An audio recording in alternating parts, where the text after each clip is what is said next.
And that monster problem is these criminal bankers rehypothecating assets. So we'll see what happens. And the money laundering, Janet Yellen was coming out and saying, oh yeah, Bitcoin money laundering. Oh my God, how long have we been listening to this bullshit? If Janet Yellen wants to stop money laundering, which I think that would be great, shut down every goddamn bank because they are the ones who money launder. Here's some stats for you. Fraudulent activity involving plastic credit cards reached $27 billion in 2018, doubling what they were just 5 years earlier. Why isn't Janet Yellen blocking all credit cards? For money laundering, financial crimes.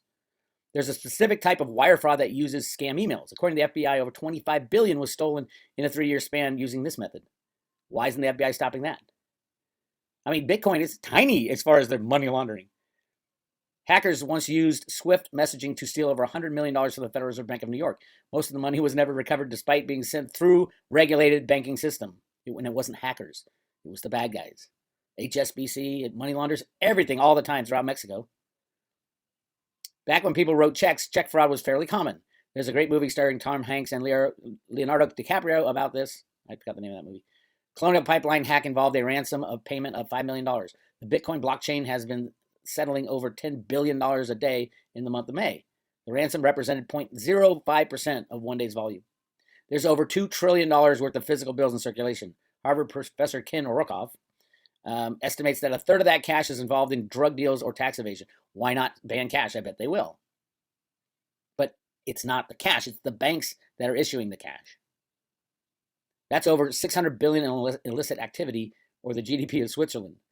Now, check this out. Blockchain intelligence from Chainalysis estimates that the percentage of Bitcoin that was involved in illicit activity in 2020 was also 1/3, but 1/3 of 1%. That's only $10 billion in cryptos were used for money laundering. We're talking trillions. The UN estimates 1.6 trillion per year is involved in money laundering. 1.6 trillion, and Janet Yellen's worried about 10 billion in Bitcoin. Janet, you need to go to HSBC. You need to go to JP Morgan and stop them, but you won't because you work for them. Bernie Madoff had one banker on a 50, they say 50 billion Ponzi scheme. It was actually 500 billion and it wasn't a Ponzi scheme, but it was a fraud nonetheless. One banker. And yes, you were required to know your customer back then. And yes, the board of directors of JP Morgan had to approve those deals. Yes, Jamie Dimon had to sign off on all the Bernie Madoff deals. Why isn't he in jail? One banker. I hope everybody gets this. The UN estimates that 1.6 trillion per year is involved in money laundering, which is more than double the total value of all Bitcoins in existence. So when Janet Yellen will say, oh, we got to stop cryptos because of money laundering, tell her to open up her own playbook and look at all the fraudulent banks that she's in charge of that participate in money laundering every single day. And you let them. It's pathetic. And somebody sent me this.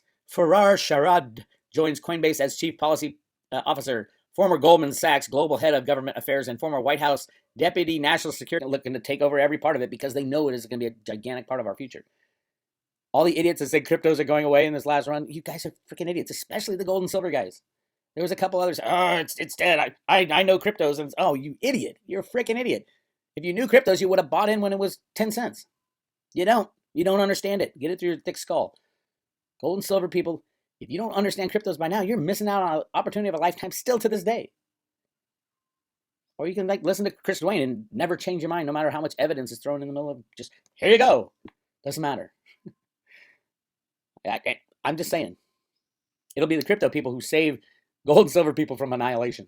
When they take their crypto trillions of dollars and say, I might as well put 0.001% into silver and blow the silver market sky high.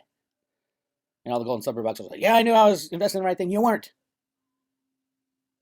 Yes, you should own absolutely as much silver as you can get your hands on. But you should own just as much, if not more, and it turns into more, cryptos. The good ones. And do your homework. And get your mind around digital scarcity. It is the future. The blockchain is the future. How the slope of regression usually works is, oh, I understand blockchain, we need that. But cryptocurrencies, no, can't have that.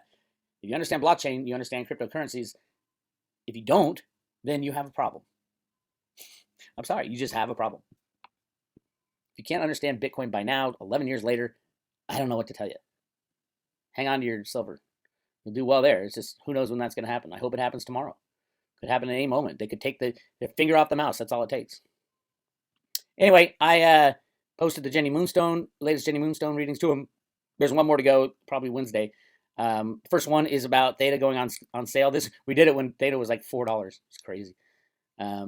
Yes, Jenny's not concerned at all spiritually. It's a little hiccup, and there's been so many little hiccups